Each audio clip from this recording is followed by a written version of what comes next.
Hey friends, today we are going to talk about a corrective exercise concept called pelvic posture. So when it comes to pregnancy and postpartum, our bodies tend to go through some postural changes in the pelvis, and most commonly what I see is that we go into what's called an anterior tilt, where that tailbone kind of jets up, the belly expands out the front, the ribs open, and we get into some muscular compensations because of this position. The opposite of an anterior tilt is actually a posterior tuck. And for some of us, that means that the tailbone tucks under. We kind of start to clench our glutes, hug everything in really tight. Sometimes it's accompanied with a rounded forward posture here. And again, that causes some muscular imbalances and some compensations. So it's not necessarily true that any one of those directions is incorrect or wrong. The only time you really need to address them is if you are experiencing symptoms of lower back pain, tight hip flexors, pain somewhere in the legs. Maybe you're doing a workout so you're not getting proper glute activation. So it's definitely something to take a look at and worth considering. But what I'm going to give you in these next two workouts for pelvic posture is just some exercises to take your pelvis through its full range of motion to make sure that we have that full range of motion of tuck and tilt, and to start to train your body and your brain to hold a position that's more ideal for you if you need it. But regardless, if you've got perfect pelvic posture, this workout is still really good for, again, increasing that range of motion, increasing mobility. We want to stay nice and mobile in our bodies through pregnancy and postpartum and beyond. So the first thing that I'm going to have you do is work the pelvic floor. And we want to be able to work those pelvic floor muscles without compensating or tucking or gripping our glutes. We just want to lift those pelvic floor muscles. So I'm going to give you the option to either lay down on your back or start in a seated position, and it's really just a matter of where do you feel the most connection and activation in your pelvic floor. So option one is to come down onto your back, feet underneath you. You can bring your hands to your belly or wherever really, and we'll work it from here. Option two, which is what I'm gonna sit and demonstrate in, is any kind of comfortable seat. So you can cross your legs, you can sit up on your knees, whatever works. Wherever you are, I want you to just close your eyes for a moment, take a nice deep breath in through your nose, and again out through your nose. Start to think about elongating the spine. Take a quick scan through your body, notice if you're holding tension anywhere, including in the muscles in the pelvic floor. And then on your next inhale, see if you can really relax those pelvic floor muscles. Now I'm going to start to give you some cueing for your pelvic floor muscles. And the first one is going to be to close. And I like to think of this as that arcade game with the claw where you come down and you try to pick up the toys. Think of your pelvic floor muscles, the front, middle, and back sphincters, as being that claw. And what you're going to do on the close is just gently activate those external pelvic floor muscles, not lifting up and in yet. That's going to be the second step. But the first step is just going to be closing those three sphincters, front, middle, and back, without squeezing your butt or tucking your pelvis. You're trying to maintain a nice neutral position in the pelvis. We're going to hold that for a count of 5. And then for your next count of 5, we're going to keep that close activated as we lift up and in, and we hold the lift for a count of 5. And then I'm going to give you 2 inhale breaths to completely let go and reset. So here we go. Ready? Take a nice big breath in.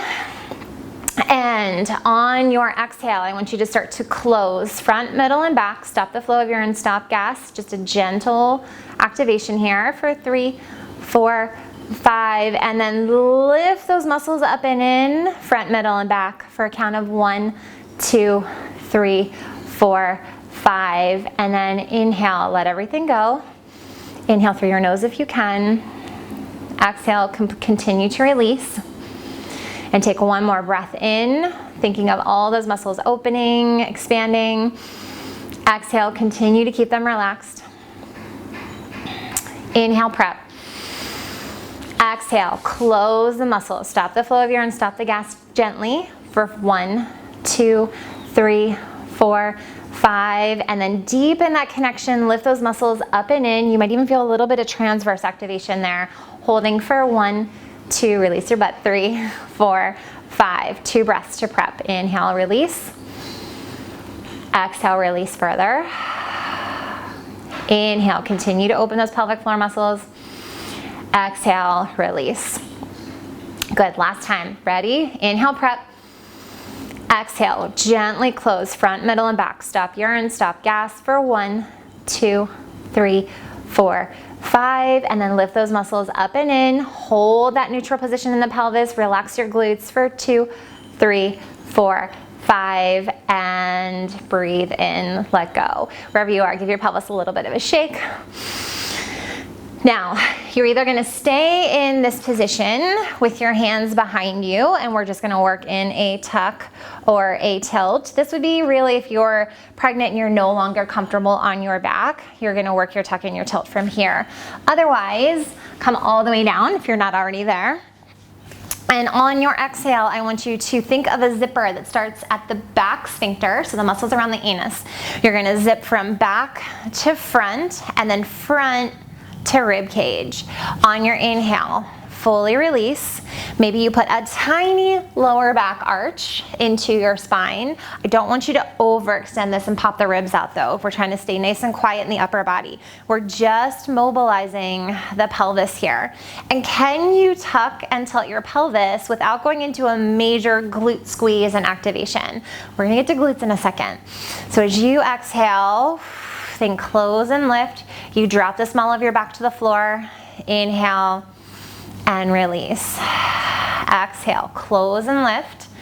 Those are those 2 functions that we just worked on. Inhale, release. Good, I want you to keep this in time with your breath. If you're up here in this position, you're just gonna exhale, kind of scoop out the front of the belly. Inhale, release. Make sure that you're not crunching up into your shoulders with your up into your ears with your shoulders.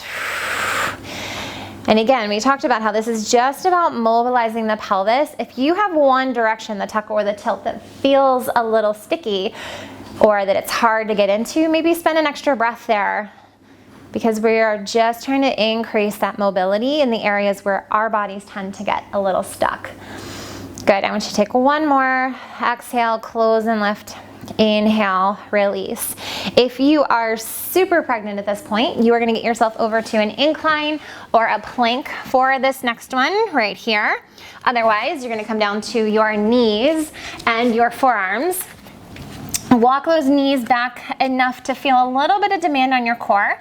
And I want you to bring those shoulders down your back. Think of those bottom inside corners of your scaps or your shoulder blades staying really active. As you breathe out, you're gonna tuck that pelvis, close and lift. Inhale, release. Close and lift. Inhale, release. If you feel any pain or discomfort in your lower back here, pop yourself up onto this plank. Maybe you even do it from arms. We're just increasing that range of motion with a little bit of a demand on the core. So as you close and lift those pelvic floor muscles, I want you to also hug those abdominal muscles or that abdominal wall up in towards your midline, and then inhale, let it go. Exhale, close and lift. Inhale, release. Take this 2 more times. Exhale, close and lift. Inhale, release, and close and lift. And inhale and release. You're gonna flip over to your back. If you need a little bit more of a lift, you can put a pillow, a block, a wedge underneath your pelvis here. I want you to cross your ankle over your knee, and we are gonna work one glute at a time. So again, focusing on that pelvic positioning, press your arms down into the floor, find that scap activation so you feel that active back body, and then think of that pelvic floor, close and lift, inhale, release. Now we're working on this right glute. The foot that's on the floor, I want you to really drive down, energetically connect from your heel up into your hamstring, into that glute. And can you lift and lower this pelvis without kind of being all asymmetrical. Can you keep your pelvis and these two bony points? If you had a flashlight here and here, you're gonna draw those light beams straight up to the ceiling and back down again without veering off the side of the road. And we're just trying to keep that pelvis holding that nice stable position and being aware of tightness that we have. If you have a really tight external hip rotator here, this might be really difficult. Ooh, and that right glute is burning. I want you to take one more. I wasn't counting. We're gonna do as many on the other side until it feels like it's even. So again, maybe you have to take a little moment here to feel that stretch. Maybe you start to notice if this side is tighter or looser, about the same as the other side. Press those arms down into the ground, find that scapular activation. Work through the pelvic floor. Energetically connect from your left heel up the back of the leg into that left glute. Staying connected to your breath, thinking of those headlights at the front of the pelvis, driving straight up and straight down.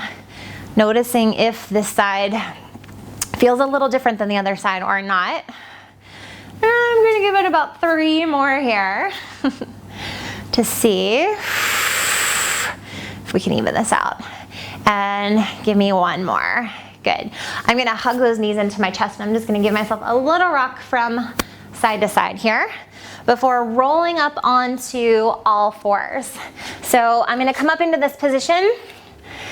I want you to station your knees right under your hips, your wrists right underneath your shoulders. Open up those chest muscles and find that active scapular activation down your back. We've been working on this, so I want you to really keep tuning in to that midpoint in your back body. Can you take a diaphragmatic breath here? And can you activate the pelvic floor, go into that core breathing belly pump without changing the shape of the spine? And that simply means that I want you to be able to lift that pelvic floor, hug those abdominal muscles in towards you without doing any kind of compensation of rounding or tucking in the pelvis. Again, working from that neutral pelvis position. Check in with your elbows, make sure they're not hyperextended here. If they are, just take that inside of the elbow and rotate them so they are facing one another, right to left. I'm gonna remind you one more time, find that scapular activation, keep this out of your shoulders. Maintain that neutral pelvis on your exhale, on your core breathing belly pump, as you either A, stretch that arm and leg out so they're both points are still on the floor, or if this feels good, you've got a good neutral pelvis here, go ahead and lift that arm and leg up. And we're just gonna hold here and breathe. If this feels like too much pressure on the core or you can't keep that abdominal engagement, you're gonna drop this down and hold here instead. Give me about 1 more breath. I'm breathing into the sides and back of my rib cage here. Keeping that pelvic floor lifted, lower abdominals wrapping, and then bring them back down. You might have felt a little bit of a booty burn there. That's a good thing. So we're gonna go to the other side. Take a big breath in. To prep, relax that pelvic floor. We've got our neutral pelvis, scaps active. Exhale, close and lift the pelvic floor. Find that lower abdominal lift and hug, and then you're either going here, we're trying to keep those pelvis bones even, or lift up. What will happen if you've got some tightness here, you might try to open up that hip. I want you to think of those headlights again, driving straight down into the floor. Hold this breath here. If it starts to feel like it's going into your lower back, or you can't hold those abdominals, you're gonna lift this, or drop it down rather. Hold here for 1 more breath. And then bring it back down. Take those knees as wide as you need to. Stretch those arms out. Sit back. Drop your head down as far as you can. We're just gonna breathe into the back body here. I want you to feel that expansion through the back of the ribs, back of the pelvis. Really relax your pelvic floor. Take 1 more breath in. And exhale, release. We're gonna get ourselves up to standing. Bonus points if you can find your glutes on the way up. And we're gonna go into a 1-legged standing tuck. So I'm gonna turn face sideways here for you. Before you go on to one leg, I want you to just notice that range of motion that you have here. Here is your posterior tuck. Here's your anterior tilt. Where's the spot that it feels like it's in the middle or in your neutral? That doesn't cause any lower back pain, pulling on the hip flexors, rounding of the spine. Try to find that space that feels nice and even for you. Equal weight driving down through both feet. We're gonna shift that weight. I'm gonna shift over to my left foot. Just gonna lift that leg up into a balance. If this feels too challenging, just leave your foot on the ground. And then I'm gonna go in and out of that posterior tuck, anterior tilt. And kind of like we did with those glute bridges, I'm trying to keep those pelvic bones moving forward and back evenly. Inhale, release, exhale, tuck. Trying to work my pelvis through its full range of motion.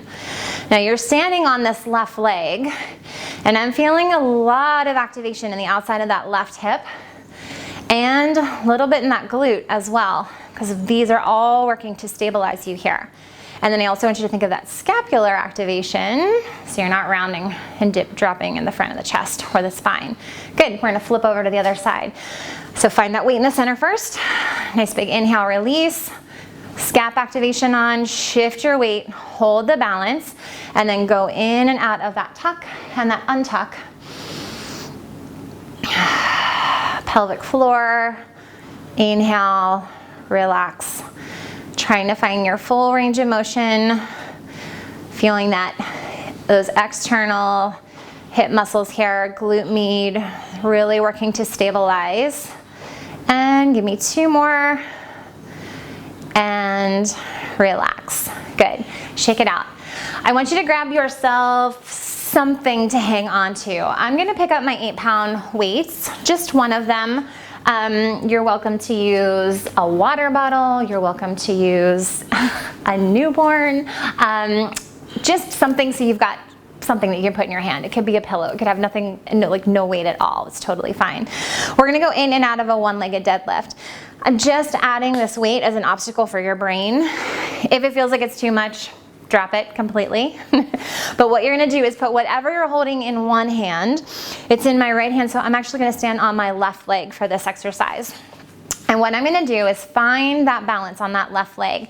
Those external hip muscles are really working to stabilize, so I'm not sinking into that hip. I'm lifting and pulling up, dropping that leg behind me, and I'm gonna take my opposite arm straight out to the side. So here's the back view. Standing on the left leg, arm is out, right arm is dropped. And then what I'm gonna do is just go in and out of a one-legged deadlift here, trying to maintain neutral pelvis. So that means that I can't really go into this anterior tilt or a posterior tuck and maintain my balance. I want you to find neutral here, driving that leg straight down, and you're just gonna go into a balance and back out of it again. Think of those headlights on the front of your hip bones. Can you drive them forward and back without opening or spilling that hip up to the sky? You are gonna feel a lot of glute activation on that standing leg. If you don't, I want you to keep that foot on the ground as you shift it back. See if you can get some more glute activation there. One more thing to think about. Corrective exercise is a brain teaser, right? Find that scap activation. So this arm that's holding the weight is really being supported in the center of your back, not from your shoulders. So I don't want you to round those shoulders forward. Just take about 2 more here on this side, and then we'll switch over to the other leg. Focusing on that alignment in the pelvis like crazy. And then go ahead and switch. So I'm gonna stand on my right leg, put my weight in the left hand, drop my right arm out to the side. Here's the balance.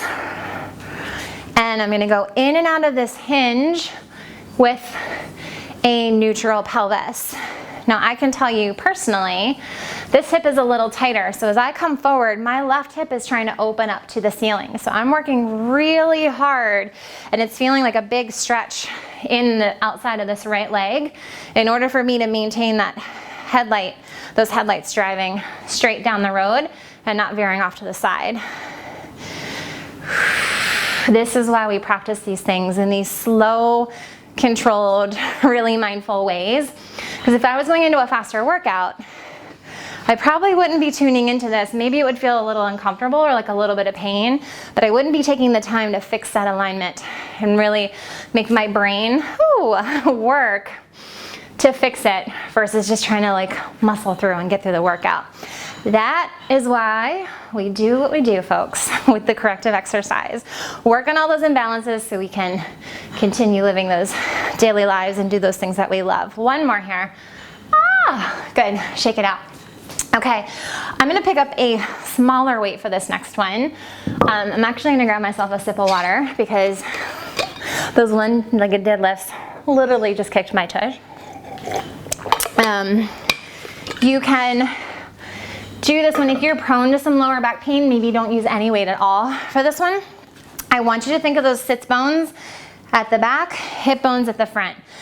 So you've got headlights beaming forward, headlights beaming straight back, and you're gonna take those headlights and the front headlights are gonna go down to the ground. The back headlights are gonna shine light on the back wall.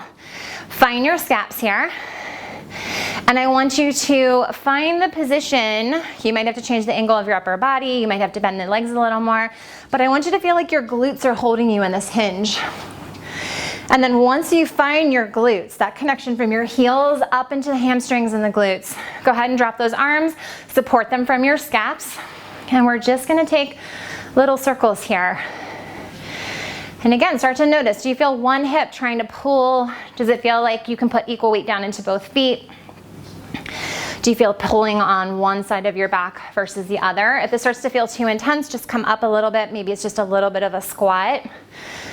Reverse your arms, take them in the other direction. I'm working really hard to keep this in my glutes here. Trying to keep those pelvic bones nice and even. Woo. And give me 3, 2, and 1. Good. I'm gonna put these down and I'm just gonna come into a standing figure 4. You're welcome to do this from a seated position. You're welcome to find something to hang on to, but you're gonna cross your ankle over your knee, hip bones forward, sits bones back, and then just sit into that stretch. Okay, so this is your pelvic posture workout number 1. If you're really working on this, maybe head into workout number 2 tomorrow or wait a few days and start to incorporate the thought of where your pelvis is in space into all of your workouts, especially if you tend to have a symptomatic anterior or posterior tilt that you feel like the position of your pelvis is causing some problems in your day-to-day activities or your other workouts. And as always, if you have questions about this, you want to talk to me about it, you want me to take a look at your pelvis or take me through some of your exercises, don't hesitate to email, sign up for a consultation. We'll hop on, we'll have a chat for a few minutes and we'll see if we can get to the root of the problem. Okay, continue on with your day. I'll see you guys soon.